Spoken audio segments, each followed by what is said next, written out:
I know it's very late in the evening, my friends, but I brought the binder.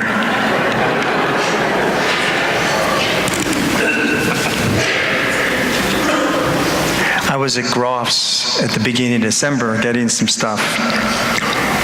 And I was waiting for my order. I was looking at the different, they have that little, where the freezer is, and then that other section. And I was looking at the section, and they had some minced meat and minced pie.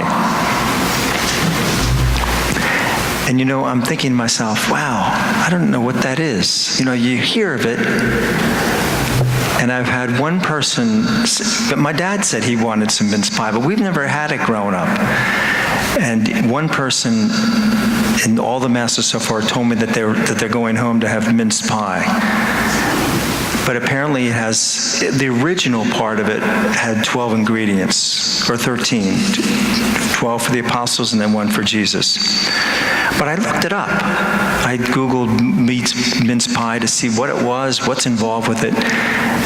And it goes back to the 12th century, a mincemeat pie. And they would eat it. It was in the shape of a manger or a cradle. And it was meant to be. And so when they ate that, they would think of the Holy Child. So it was supposed to spur them on when they ate their Christmas meal. And of course, we've lost all that meaning, but everything here, the trees have religious meaning, the lights in the trees, the creche, everything has the wreaths. They all have a particular meaning behind them, and we've lost all that today. But there was a woman called Marilyn who grew up with that, and her parents explained to her, they were very devout, explained to her all these Christmas seasons, or symbols. And at the age of 14, her mother passed away. And she stopped going to church completely. And she really wanted nothing to do with Christmas because it was a constant reminder of her mom. So they celebrated Christmas, and she had a very tough time this year. She has children 1 and 3. And she struggled through it. And on Christmas Day, they were eating gifts, or they were opening up the gifts. And, they opened everything up, and they were just kind of sitting there enjoying it. The little kids were, the 1 and 3 were crawling around. And the husband gets up and he said, Marilyn, I forgot a gift. So he went up to his room, came back down. It was a little box, like this big. And she opened it up. And it was a really nice, cute little hummingbird. It was glass. And when she opened it up, she started crying hysterically.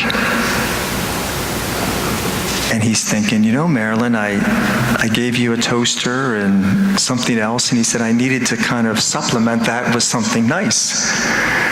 So I saw this hummingbird on the kiosk, and I thought you might like that. It's probably a good idea to supplement a toaster, isn't it, my friends? But, after she regained herself and composed herself, she said, since the age of 5 to 14 till my mom passed away, we each gave each other a hummingbird for Christmas. And when she died, I threw them all away. At the beginning of December, I asked my mother, I said, Mom, I don't know where you are. And I don't even know if there's a God. Send me a hummingbird to know you're okay and that there's a God. Her husband knew nothing of this. And on Christmas Day, what does he do? He buys her a hummingbird. Interesting, isn't it? But she carried that burden for 15 years. And we carry burdens with us, don't we? All of us. We carry these fears, we carry these grudges, we carry this stuff with us, don't we? And it just weighs us down. She carried that for 15 years. this burden. What do we do with it, my friends? Where do we go with it? What do we do? There was a man who ran a counseling service in New York City. And somebody would come to him struggling with faith.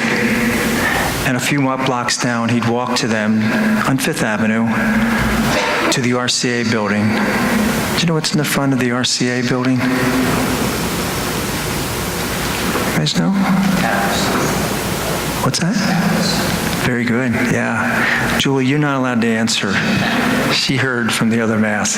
Mr. Alice, right, you're the first one that answered, right. But how does that look? He's holding the world in his hand, isn't he? And all slouched. Here's this big muscled man holding the world in his hand, just barely able to hold it up. And he said, you know, that's one way to live. You carry the world on your shoulders, you'll look like that. He said, now let's go across the street. They went across the street. You know what's across the street from Fifth Avenue? Or, the RCA building? Right, St. Pat's Cathedral.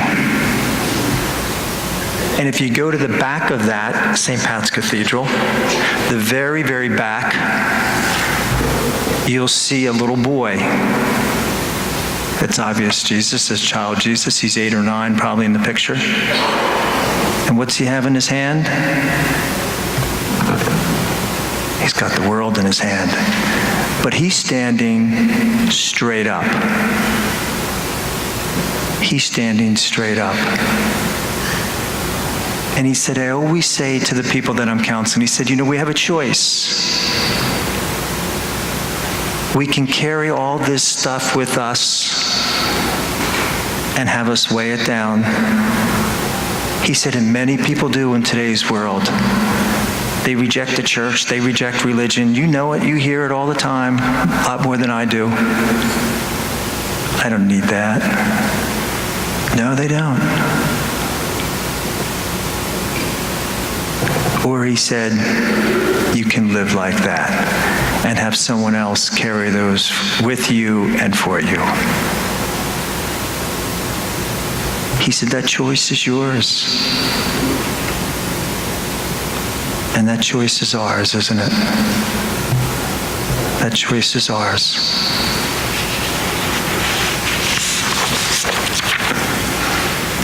John Lovell in Apollo 13, the hero in that movie. But if you probably didn't know, or you may know, that he was a great pilot as well. He was a Navy pilot.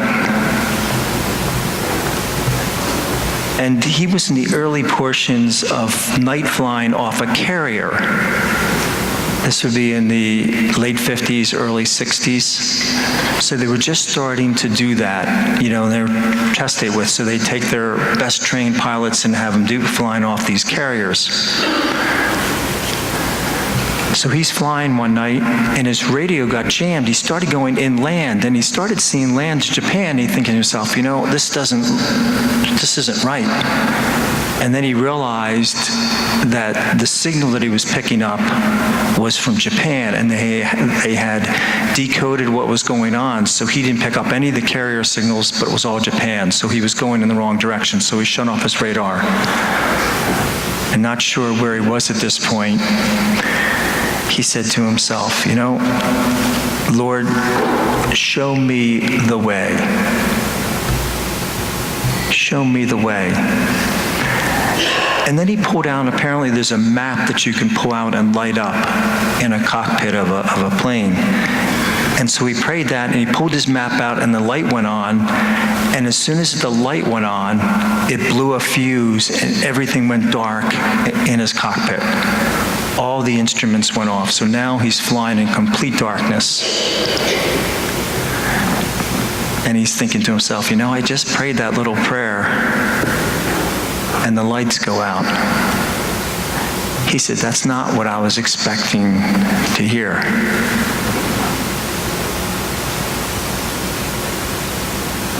And he's flying along darkness thinking to himself, now what?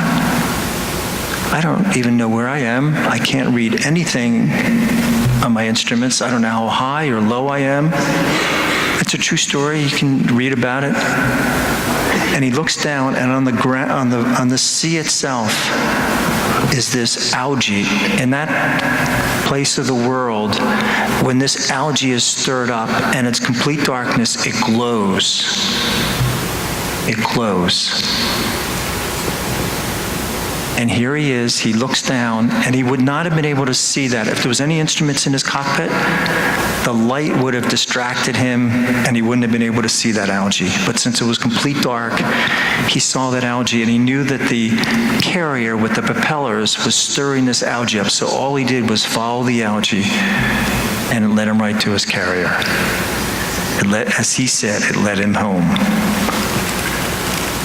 But he thought, who would have ever thought that an answer to his prayers would be his cockpit lights would go out so that he would see this algae on the water? Who would ever think? Who would ever think that the creator of the world would be born in a stable? Who would ever think that the one who created this world comes to us in the Eucharist, right? It's that same God, my friends, that came into this world that can make us the best version of ourselves. God bless you.